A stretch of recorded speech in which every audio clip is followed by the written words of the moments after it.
Hello guys, welcome to my channel. In this video, I want to show you how to increase the size of the photo with AI. For example, look at this photo. This is the original size of the photo, but I changed the size of this photo from this to this. How did I do this? If you want to know, watch the video till the end. For this, you need to select the crop tool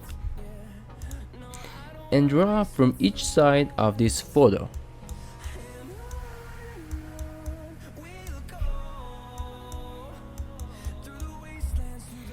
And then make sure this option, content aware, is active. Finally, click the confirmation option.